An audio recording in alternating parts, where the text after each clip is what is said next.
the first thing to say is that we're looking in the picture, we're looking at Broad Street during the 19th century. At that time, there was no Market Cross. It had been removed at the end of the 18th century and didn't go back again until the 20th century. So the picture has no Market Cross, and the gallows that we're going to talk about would be approximately where the Market Cross had been standing, somewhere about there. This is the tall booth here, which was the prison. And this is the building that I'm going to be talking about when we get there. This all started because the last person to be hanged in Stirling was a man called Alan Mair. And he was hanged in October, on the 4th of October, 1843. So when it came to October 1993, I figured the 150th anniversary was maybe a good time for me to see if I could dig up more of the story. And I was, I suppose, also hoping that I might find a skeleton in the cupboard of my own family, but unfortunately it turned out not to be so. He's not related to me at all. So, the story of Alan Mair, in the end, it becomes an argument, and I wanted to have a wee bit of a discussion towards the end of this talk about the rights and wrongs of it. But I was able to find out quite a lot about him. I know that he was a tall man who wore his hair in a ponytail. He was born, I think, in 1759, which made him 83 when he was executed.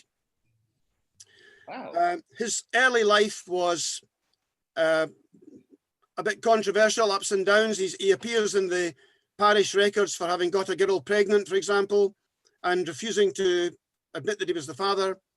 And he appears a lot in county courts because he's trying to do a lot of court challenges for trying to win money and get inheritances and that sort of thing. And by the time he gets to his 50s, he's become a bitter old man. No, a bitter man. He's not old yet, but he's bitter. Somewhere in his 50s, he began cohabiting with a woman called Mary Fletcher. I've never yet been able to find any sign of a marriage. So she was his common law wife, and she's the one that he killed in the end, Mary Fletcher. They lived a hard life. As I said, his lawsuits had all failed. His challenges to inherit money from his family had all failed. He was doing a bit of carting peats to the distillery at Linlithgow or to Falkirk. I should mention, sorry, one thing important. He lived at the far end of Stirlingshire at a place called Candy End, which is right on the border before you get to Linlithgow. That area there, right in the far end of Stirlingshire in those days. So he was between Falkirk and Linlithgow, carting peats and so on to these towns. And he was cantankerous. People said he had never had a good word to say for anyone. He was horrible to his wife. I'm going to have to quote a little bit, sometimes look down and quote from what I wrote about using quotes from papers and so on. But he was described as an irritable, foul-mouthed, bullying old man whom nobody liked. In 1842, the year before the murder, he was evicted from the farm that he lived in, a place called Heather Stacks, which was in the hills above Candy End, or Avon Bridge, if you like. He was evicted from there. And the church, out of sympathy, who had already been feeding him with weekly supplies of barley and help and so on, they gave him a house that they owned, a little cottage that they owned called Candy End to live in. So he moved in there with his common law wife, Mary Fletcher.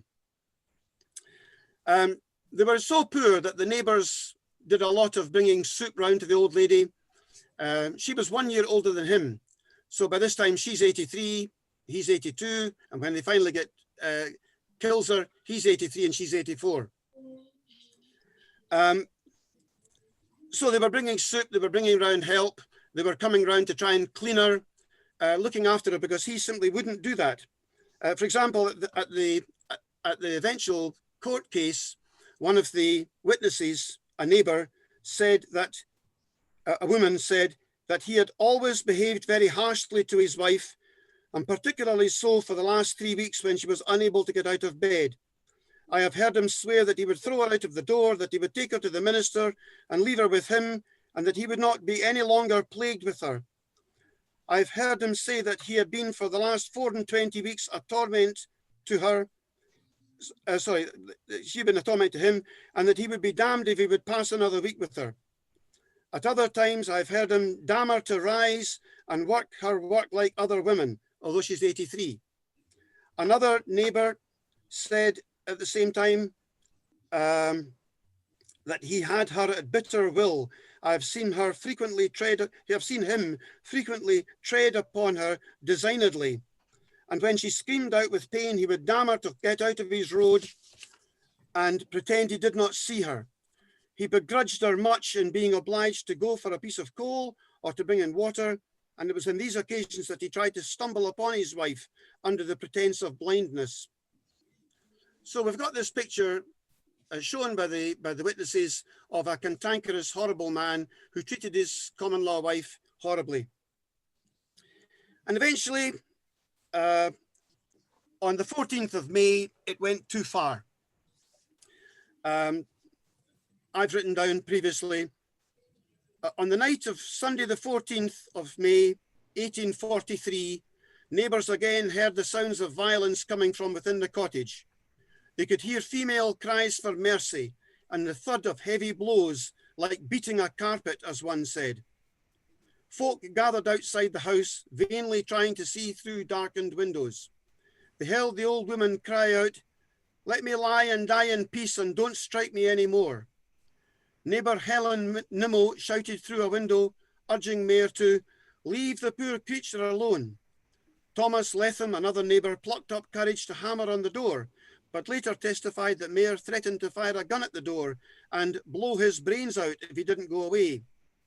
Several neighbours said that Mair did own a pistol, and some had even seen it. Helen Nimmo, still at the window and frightened that Mair would shoot at her, disguised her voice as a man and called out that she was the minister, to which the old man shouted back he did not care whether all the ministers and elders in the parish were there. Eventually, however, the blows and the cries subsided and the nervous neighbours went home. In the morning, anxious people called again at the house, and this time they were admitted by the old man, now seemingly calm. They also found Mrs. Mair, if you like to call her that, lying in her box bed, alive but terribly battered about the legs, unable to move one arm and with great gashes on her arms. The old woman's night clothes were torn and bloody, and there was blood on the walls of the box bed. They called for the local minister, but when he failed to appear, someone sent to Polmont for the Stirlingshire Rural Police Constable William Gillespie, who arrived at about 8 o'clock that evening. Even by flickering candlelight, he was appalled at the severity of the injuries. When Gillespie asked who had done this, the old woman, unable to speak, simply pointed at her husband sitting by the fire.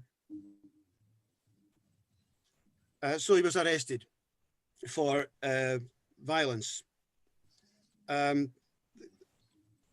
What he tried to say was that a neighbour had broken in through a bowl or a small window, which was only 8.5 inches square. The neighbour that he said had done this was a big, fat, heavy man.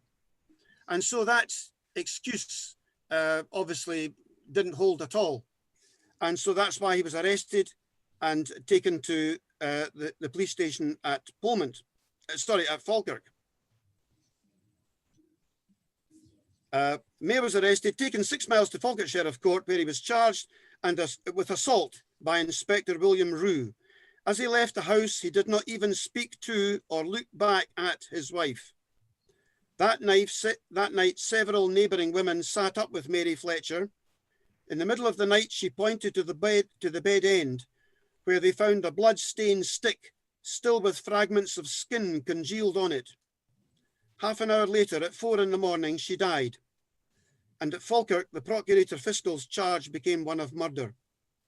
Mair was therefore moved to the county prison at Stirling, the building which is now the Tolbooth, this building here. Now, the prison cells were at the back of this building. The windows you see there are the town council meeting chamber. If you were to go in the front door here, up these steps and through this door here, you would continue up steps to what was then, in those days, the courtroom. Today it's a theatre. So he's been brought to Stirling, but he's an old man.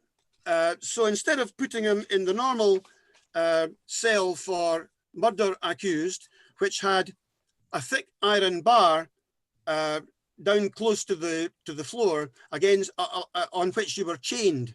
You were shackled and chained to this iron bar, so you could move up and down the bar, but you couldn't move any further away. Instead of giving him that, they put him into a room where he had at least a bed, and there was a guard, but he was able to receive visitors. And over the coming time, he had not only church ministers who came to talk to him and talk about repentance and Bible quotes and so on, but he also had one or two visitors from his family, who mostly seemed to have turned up drunk. However, on the 13th of September, having killed the woman on the 14th of May and spent from the 15th or 16th of May right through until September in this prison, eventually then on the 13th of September, the case was heard. The judge was Lord Moncrieff, and the jury was a mixture of county tradesmen, merchants and landowners, drawn from far and wide. Some came from Denny or from Alva, one from Kinross, none at all though from Muiravenside, where the murder had happened. So there were no connections to him at all. Obviously, Mair's defence, he had two defences. One was that he hadn't done it, but that this neighbour called Nimmo had climbed in the window. But all it needed was the inspector of the police to say that it was ridiculous. The man was a big man, and the window was a small window, 8.5 inches. No way it could be possible. So that defence fell flat. The second defence was one of temporary insanity.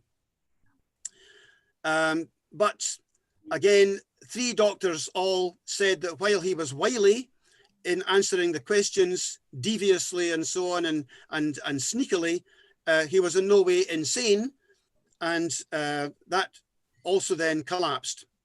And so it must have been one of the simplest cases that Lord Moncrieff ever had to judge, and he was duly found guilty.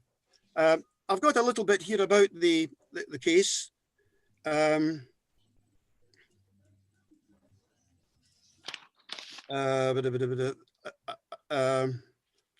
Only one neighbour said anything good about Mair at all, and lots of neighbours said he was awful, a terrible man.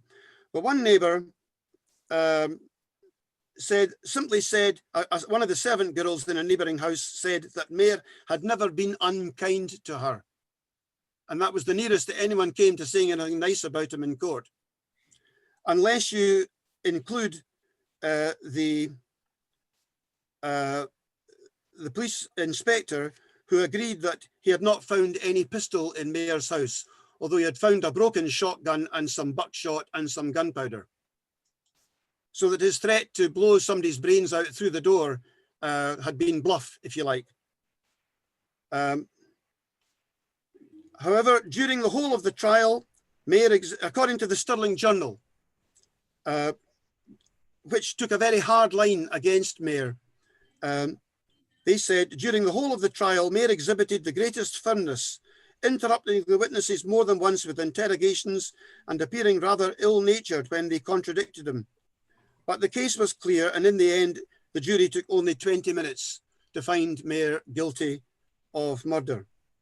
As a result of which, Lord Moncrieff placed the dreaded black hat on his head and announced that Mair was to be taken from the bar to the prison of Stirling, there to be fed on bread and water only till Wednesday, the 4th of October next, and upon that day, between the hours of 8 and 10 in the morning, to be taken to the common place of execution in Stirling, there to be hanged by the neck upon a gibbet until you be dead, and thereafter your body to be buried within the precincts of the said prison. And may God Almighty, in his grace and goodness, have mercy on your immortal soul. And Mair, completely unmoved, showed no signs of emotion and was led from the court. So for 3 weeks, he waited in the condemned cell, where he had been given this bed, where he was allowed to meet with, like I say, local church ministers and so on. 6 days before the execution, confirmation came that there was not going to be a reprieve. And so, you know, inexorably, the time came for him to be hanged. One thing I should just mention before I go any further, though, and that is that I got all the court papers from the Scottish Records Office, and I don't think they'd ever been opened since the end of the trial. They'd been tied up with the ribbons used in those days, and I think I was the first person to open the papers again after the trial closed and he was hanged. So it felt quite exciting as a historian to be able to do that. He was on, in deference to his age, the authorities did not make him use the condemned cell with its thick iron bar to which the prisoners were normally chained, but gave him the use of a larger room with a constant guard of 2 men who took it in turns day and night. He received visitors and the prison chaplain and various other local churchmen and 1 or 2 members of his family. But for all their efforts to make him repent, according to the Stirling Journal, the churchmen's efforts left but a slight impression on his mind, and he would eagerly turn from such topics to talk with all the garrulity, I suppose it is, of age concerning his former life, his trial, and the testimony of the witnesses. On these occasions, he would generally give way to passionate bursts of grief, almost invariably succeeded by denunciations of the wrath of God on the heads of those who gave evidence at his trial, and rising up in bed, from which he would seldom rose, he would clench his fist and vehemently declare that he was innocent of the murder of man, woman, or child. However, his last night came. During that night, 2 ministers stayed with him overnight, until 10 o'clock at night anyway. He seemed quiet and resigned, and yet every so often made outbursts against the trial witnesses. Eventually he fell into a sleep, only to be woken at 2 o'clock in the morning by the sound of night workmen erecting the scaffold nearby in Broad Street. And that was happening just here, outside the steps of the courthouse. And he said to his guard, "Oh, I said, they're putting up the gibbet. What a horrible thing to be hanged like a dog." Then he fell back into a disturbed sleep, woken every hour by the chiming of the Tolbooth bell, until roused by the guard at 5 o'clock.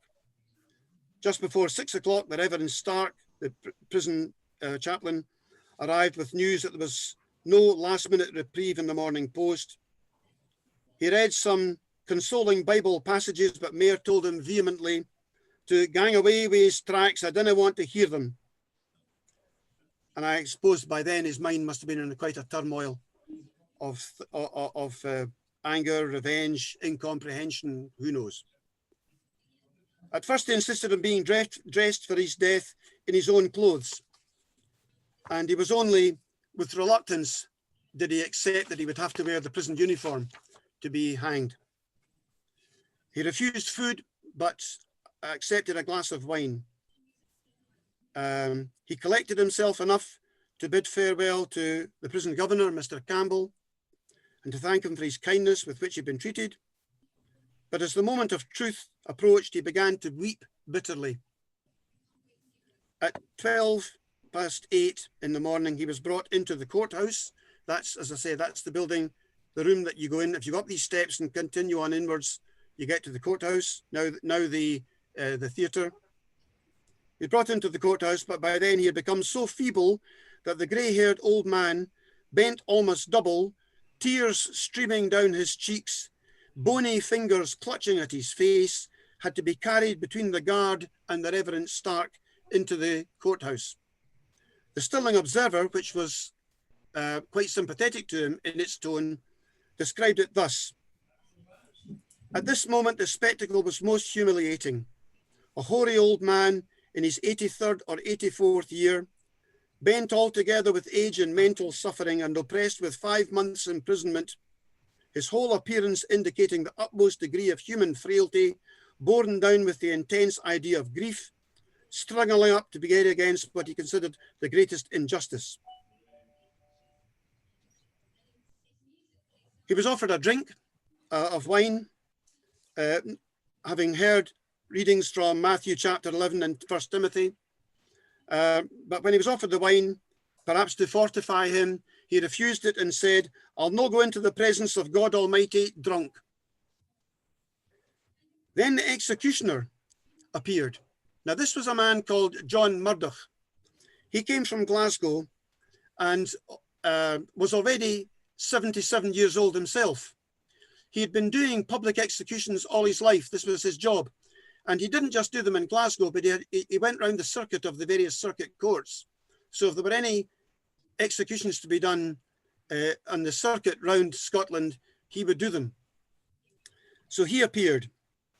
And the Stirling Journal describes him as follows: dressed in a light jacket and trousers seamed with red and black, and a huge black crepe mask, entered the room. On seeing whom, Mair started back, and every limb appeared to quiver with the intensity of his excitement. The executioner then advanced to pinion him, but Mair shrunk away, evidently alarmed at his approach. On the rope being passed around his arms, he complained that it was hurting him. "Oh, dinna hurt me. I'm auld," he said. "I'll make nae resistance. And oh, when I gang to the gibbet, dinna keep me lying, just fling me off at once." So Murdoch loosened the ropes a little on his hands and round his arms. He was offered gloves as well, but he refused those. Finally, at 8:27, weak with emotion and escorted by 2 law officers, he was carried between his guard and a churchman out of the courthouse, down these steps here, out to the gibbet, which, as I said, stood somewhere about here, where the scaffold stood. Again, I've got a quote from the papers describing this. "In spite of some drizzle, a great crowd, including many country folk, perhaps from Newhaven side, had gathered to watch the hanging." Some estimates have reckoned that there were 2,000 people waiting outside to see this. Strengthened perhaps by the feel of fresh air or the sight of such a crowd, Mair said he wanted to speak. Being too feeble to stand unsupported, a chair was brought and placed upon the scaffold trapdoor.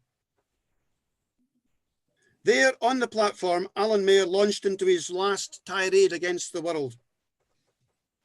With growing strength and a steady eye, he harangued the people of Newhaven side, even the minister, for perjury, quotation, "hurling fire and brimstone, death and damnation, both temporal and eternal, upon all," as the Stirling Observer observed. He cursed the arresting officer, the fiscal and sheriff at Falkirk, and all those who prevented him from producing evidence in his own support. He damned the Nimos, his neighbours, that he had blamed, on whose lies he was now to be condemned as a prisoner. And so it went on in a torrent of abuse without a word of thanks to anyone. Pausing at one point, the executioner asked if the prisoner was finished. "No, sir, I am not done," he retorted, and striking a clenched fist upon his knee. So he went on, pouring curses and plagues upon all his enemies, till the crowd itself became restless with irritation. Even to those at the back of the multitude who could not hear, it was obvious that Mair's last words were of vengeance and anger. Eventually, they had to get on. So even although Mair was still talking, Murdoch, the executioner, finally put a white bag over Mair's head and placed the noose over the bag round his neck. And from inside the bag, he was still pouring out this abuse against everyone he could think of. But at 17 minutes to 9, while in the act of saying, "May God be," the fatal bolt was withdrawn and the wretched old man uttering a heavy groan, as the papers put it, was launched into eternity. What actually happened was that as he fell, he managed to loosen his hands and his arms, and he grabbed onto the rope above him, and he tried to stop himself. And one account says that Murdoch then had to go underneath the scaffold and pull on his legs to kill him, which was obviously an appalling thing to see. Eventually, his struggles ended, and as the papers put it, he ceased to exist. And after hanging for the usual time, which I think was half an hour, the body was lowered into a coffin and removed to a cell. The body was then buried in the Tolbooth. I'll come back to that later. Now, that's how he died, and it was a ghastly sight to see. And I think the very gruesomeness of what happened resulted in the fact that they never held another public execution in Stirling again, because the public, for all that they had turned up to watch if you like, a spectacle, were unsettled by it. We didn't like it, and so they never held another public execution. The two newspapers took very different attitudes. The Stirling Observer took a soft line about Mair. They said he was obviously insane. He was maybe old age, and he didn't know what he was doing. It was he ought to be punished, but he should be punished by being put in prison, where his continued existence in a cell would be a continual reminder to other people not to murder. But the Journal, the Stirling Journal, took the view that murder is murder. He had done it, he'd been found guilty, and the judge obviously supported the same opinion and sentenced him to death. But this resulted in quite a debate at the time as to whether someone who might have had Alzheimer's or whatever should have been executed.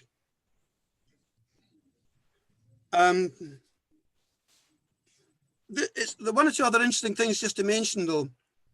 The man Murdoch, the executioner, continued to do executions until he himself was 84. And his very last execution was at the Salt Market in Glasgow, where in front of 10,000 people, he hanged a man called Archibald Hare for murder. Oh. Now, this was another botched job, because Hare only fell 2 feet on the rope. And again, Murdoch had to go underneath the scaffold and pull his legs to kill him. And it's possible that Mair's murder execution was another botched job. I've never been able to find how far the drop was that Mair did. But certainly, that was his last one. It's described in the records as a botched execution, because he had to go and hang on to his legs to finish him off. There's just one other point to mention, and that is that when I started, well, you may have heard that there is allegedly the ghost of Alan Mair. So when I started to research this whole story, as I said, I was the first to open the court papers, to read the witnesses' accounts and all the rest of it. But I wanted to see the site of where it had all happened. And at that time, facing St. George Street, there was a restaurant in the toll booth. And I went in hoping to find someone that might be able to show me into the rest of the building. I was hoping to see the cell where Mair had been or whatever.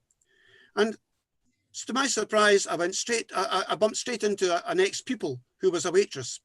And she seemed to be the only person in the building at the time, because it wasn't dinner time. And when I asked her, she, oh yeah, sure, I'll show you all around. So she took me to the various rooms in the toll booth. It's all been converted since then and completely altered. But to the building which still existed pretty much in its original condition at her time. Anyway, she was showing me one small room. And she said, this is where I leave my coat and my hat and my bag and so on when I'm working. But I don't like to be here on a Wednesday because there's a tall, thin man with a ponytail watches me. And she said, he stands just here. And she showed me where she said he stood. Well, in the year 2000, the tall booth was renovated to turn into a theatre. And when they lifted the slab that she had pointed to, they found Mair lying underneath, lying in a tall, thin man, still with his boots on, and in a pine coffin. And she said, only on a Wednesday, and she wasn't to know that he had been hanged on a Wednesday. So on that merry note, that's the end of my wee spiel. Any questions? Very good. Very, very good. Very good. You obviously had a lot of fun researching that, Craig. Well, when you're a historian, you get the chance to use original documents. Oh, hi, Bob. You got a noose hanging there. But no, it was interesting for me, but I was hoping to have been able to show that he was someone loosely connected to my family, but I'm absolutely sure he wasn't. I'm quite surprised how sophisticated the trial seems to have been. Did he have lawyers and things working for him? And if so, Yes. who paid for that? I don't know. That's a very good point. I don't think I've ever made a note of who his lawyer was. That's a very good point. I don't think I ever did that. Sorry. But yes, it was a full proper court, a circuit court with Lord Moncrieff there and so on. Yeah. So would the Crown have appointed a lawyer for him in the same way that, you know, they would today? I don't know. You don't know, no? I don't know. Sorry. Yeah. Anybody else got a question? Yeah, can I ask, Craig, you painted an absolutely brilliant picture in my mind. I could just visualise an awful lot of what you were saying there. It was excellent. Thanks very much. But is there any particular reason why the prison seemed to give him a wee bit more leniency in terms of not being chained to the bar, as having more leisure? I think it was his sheer age. He was frail. He'd been, for the last year, he'd been living on charity. So he'd become thin and he was frail and old, and he played it up as well. You know, he acted frail and old as well. He was wily, but they believed him that he was, you know, frail. So they did not chain him to that bar. I think they probably thought he didn't have the strength to challenge it anyway. And so but they did have a guard on him night and day. Very good. Any other questions? Bob? I was just interested as to why they were botched executions. The victim is not supposed to be strangled and require people to hang on his feet. It's supposed to be instantaneous with this large knot going. There are 13 turns in that knot. And the only slippage is so that it can be adjusted so that that knot is behind the left ear. Yeah, breaks your neck. And the drop with that knot pushing the back of the head behind the left ear breaks the neck. Yeah. And that's the way it should be done. I've not been able to find out if Murdoch was a competent executioner when he was Clearly younger. not. Well, no, when he was younger. But I'm available. I'm available. I'm a bit out of date, but by the time he was executing Mair, he himself was already 77, and you could argue that he was just beginning to lose his touch. Certainly, he lost his job after the botched murder, the botched execution of Archibald Hare, who incidentally was thought to have been related to Birkenhair. I think it descended from the hair of that one. Yeah. But anyway, he made a mess of that one, so he lost his job. But then he was 84 himself. Bob Excellent. Watson, have you got a certificate to show you've done a training course? Andrew Hilly, you wanted to ask a question. Yeah, I just suddenly thought of another one. Has Bob done a risk assessment, never mind a training course? No, Craig, that was great. That was really interesting. Lovely, lovely and gruesome. The decision on whether or not to hold a public execution, because clearly they went on afterwards in other parts of Scotland. Who was the decision taken by? I don't know. I think it was the prison authorities, but I don't know. So it wasn't the town council or the mayor or the local body? Well, they had to enroll 100 special constables for that day in order to contain the crowd. So you could have argued that the town council could have had some sort of say in this, because that cost them a fair bit to enroll all these people. How was he related to? So they might well have had some sort of say as to whether they would allow more public executions. Right. Yeah. I think Murdoch was also the man who executed Baird and Hardy in Stirling. I tried to find this out to double check it. I've got a note somewhere, but I wasn't able to double check and confirm it. But Baird and Hardy, the famous Bonnie radical rebels of 1820, they were hanged and then beheaded in the same place outside the Tolbooth in Stirling. And I'm pretty sure that Murdoch was the man who did that. And in the cases of both men, it needed several chops before their heads were cut off. One more question, please. But they were already dead by the time they were being decapitated. I'll take one more question, please. More an observation and consideration. Craig, I thought that was absolutely fascinating. I was born and raised at Cameure Farm, which is probably about a mile from Candy End. And when I was a boy, I knew Candy End and Heather Stacks were both ruined. Well, Heather Stacks was a ruin at that time. And I remember Candy End was pigs. It was a neighbouring farmer kept pigs in Candy End. But I think they're both now converted into quite smart houses, Yes, both Candy End and Heather Stacks. I went to visit Candy End Cottage. Right. I'm not so sure that the people who lived in it, a young couple who had just done the place up when I went back in 1993, were that enchanted to be told that a murder had happened in their front room. Indeed.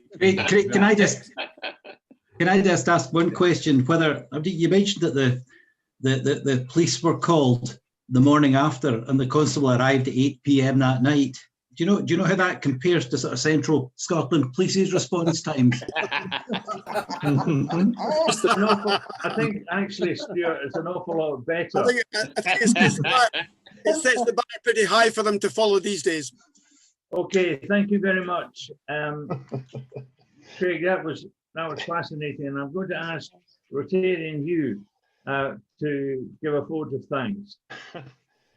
Thank you, the President David. It's always good to hear from one of our own, and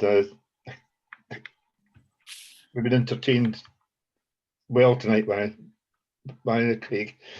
It's amazing the wealth of talent we have in the club, and we've seen that tonight. An interesting topic, and that's been reflected by 29 of us attending tonight, including quite a few visitors, and not quite as many as the spectators on the day, but I was a wee bit disappointed that Alan wasn't a relative of Craig's, but he's assured us that he's not. The man himself, Alan Mair, described as cantankerous and so on. Sounds like an ideal Rotarian, perhaps.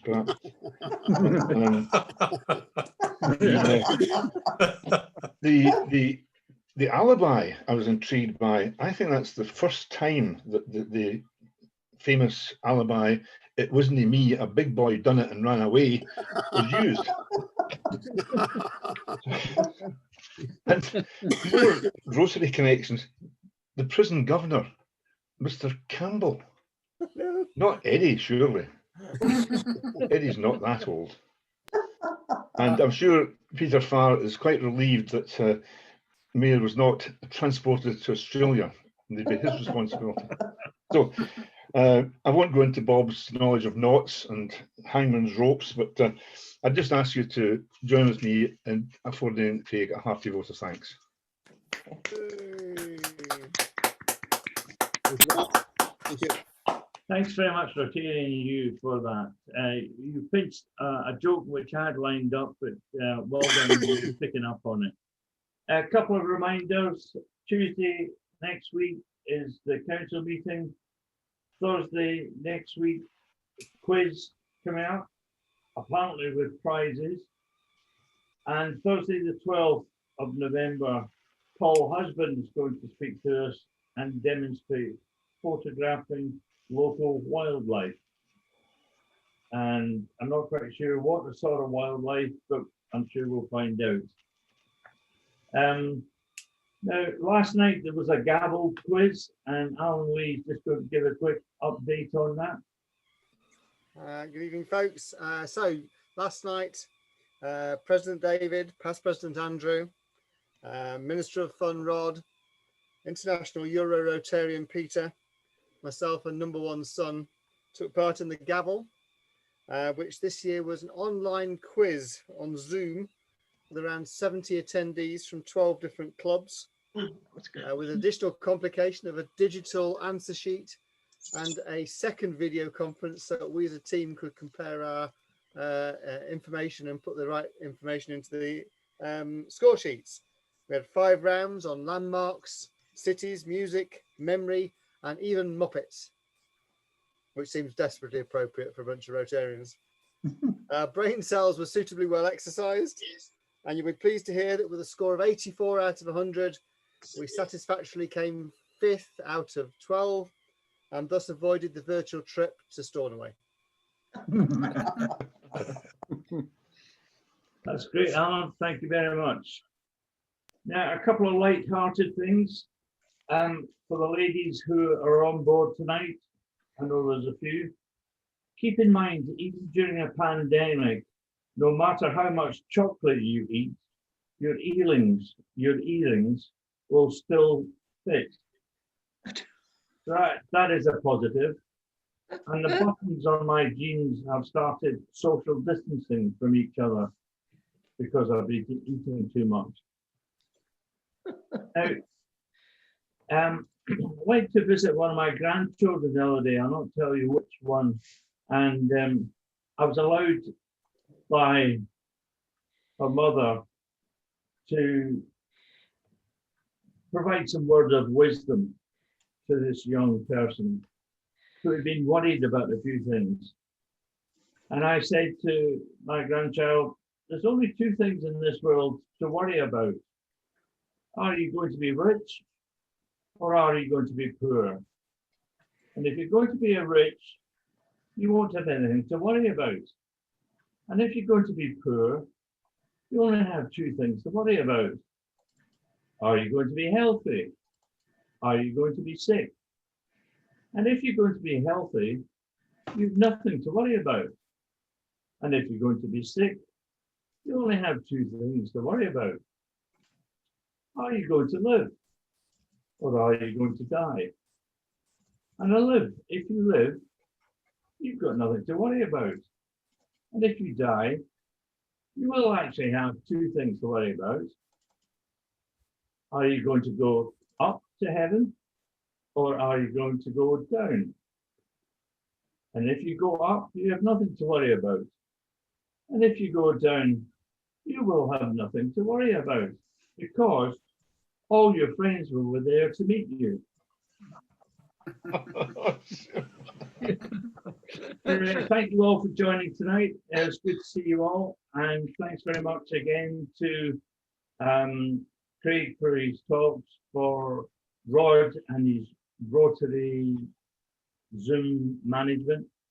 So stay safe and be careful as you go home tonight. I look forward to seeing you next Thursday. Bye now. Bye. Bye. Bye. Bye. Good night.